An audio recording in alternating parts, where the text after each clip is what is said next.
Biasanya sudah biasa, setiap yang akan menyesatkan sepintas selalu menyenangkan. Iya kan? Yang menyesatkan, yang potensinya menyesatkan itu sepintas selalu menyenangkan. Begitu caranya setan menggoda kita, dihiasinya dosa-dosa dengan bunga-bunga dunia. Kan gitu kan. Lagu apa itu judulnya Pak Fauzi? Haram. Ya. Mengapa berzina itu haram? Gitu kan? Karena merugikan KUA. Bukan itu guyon. Merugikan KUA enggak. Hujibat ditutup. Apa annaru neraka bisyahawati dengan kesenangan-kesenangan. Wa hujibatil jannatu bil makarih, dan ditutup surga itu dengan hal-hal yang tidak menyenangkan.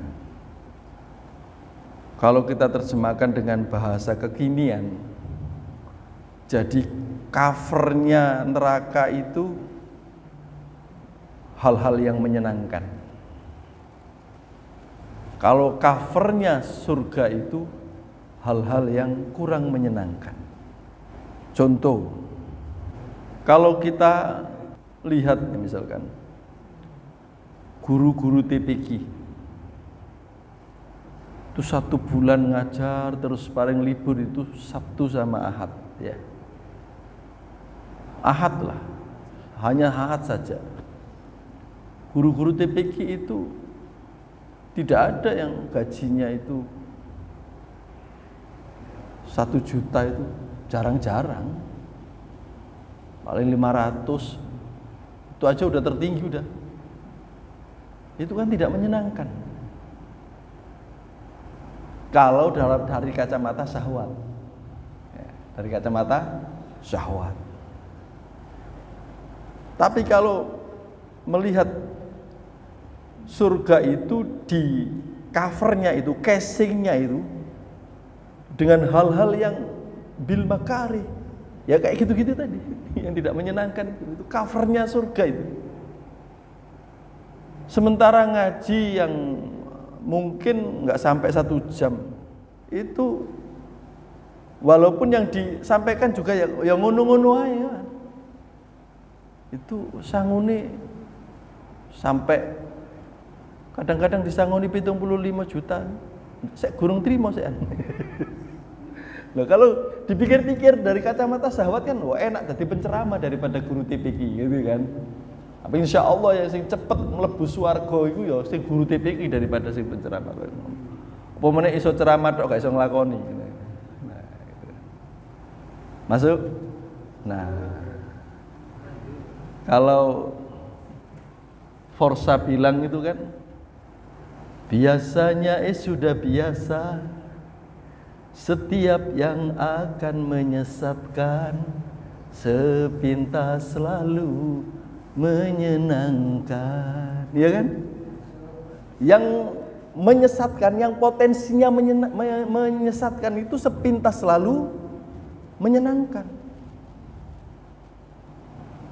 Begitu caranya setan menggoda kita, dihiasinya dosa-dosa dengan bunga-bunga dunia. Kan gitu kan. Lagu apa itu judulnya Pak Fauzi?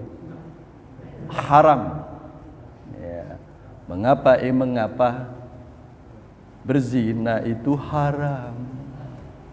Gitu kan? Karena merugikan KUA.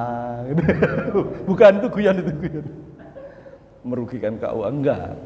Jadi kan covernya neraka itu dengan hal-hal yang menyenangkan. Salat sing paling menyenangkan ya enak no omah daripada jamaah. Lapo ado-ado. Tinggal gelar sajadah, oke, ya. Cepat Nah, nggak usah wiritan kan gitu kan. Kalau jamaah kan lebih makarih, tidak menyenangkan. Nanti melok-melok qobliyah, melok-melok badiyah, melok-melok wiritan, apa mulai gak seneng. Maka makarih itu harus kita latih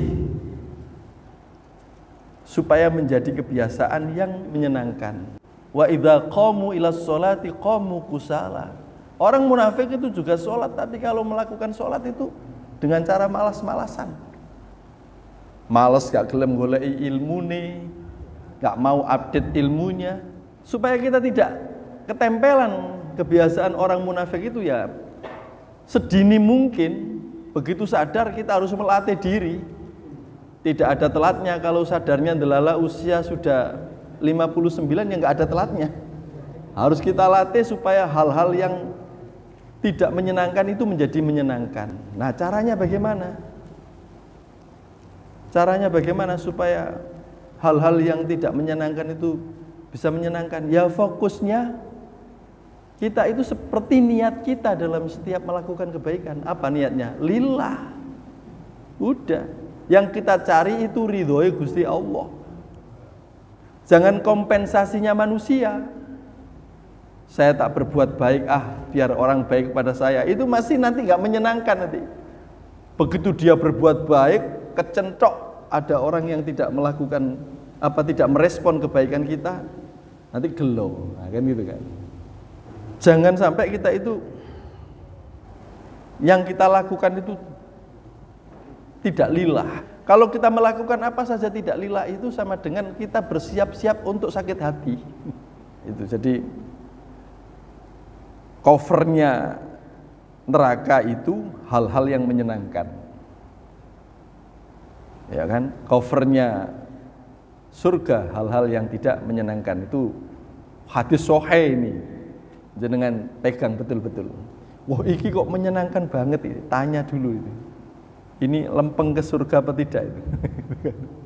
Nah, kalau kita sudah terlatih, ternyata hal-hal yang tidak menyenangkan bagi orang munafik itu kita senang untuk melakukannya. Itu sudah lempeng surga itu, sudah bagus itu. Sudah lempeng surga. Ya. Tirakati ditingkatkan. Ya, kita menyesuaikanlah.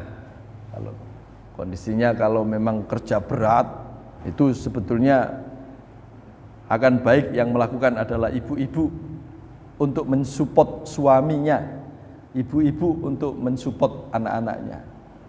Karena puasa, baca Al-Quran, sholat malam itu energi yang tidak bisa dihitung dengan matematika sekolahan. Energi tambahan yang kekuatannya tidak bisa dihitung dengan matematika dunia.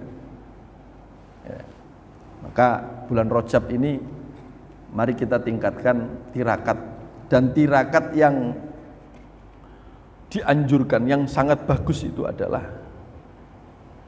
bagaimana supaya kita ini tidak sering-sering atau apalagi dengan sengaja menyakiti orang lain, baik secara lisan maupun sikap. Itu tirakat yang paling bagus. Sepertinya percuma kalau kita sholat, sepertinya loh, ada kata-kata sepertinya percuma kalau setiap malam kita sholat tahajud, habis maghrib baca Al-Quran, wandi wanjus, Senin Kemis puasa, atau bahkan Daud, tapi kita menyakitkan saja itu.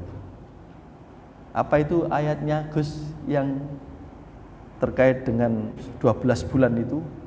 Jangan wala taqtulu anfusakum ya. Dan jangan engkau membunuh dirimu. Atau apa? Jangan engkau mendolimi dirimu. Artinya apa? Kepada diri kita, lebih-lebih kepada orang lain. Karena mendolimi orang lain itu baliknya kepada diri kita sendiri. Nah, itu lebih-lebih di bulan Rajab udah tegas di dalam Al-Quran, jangan sampai kita lakukan.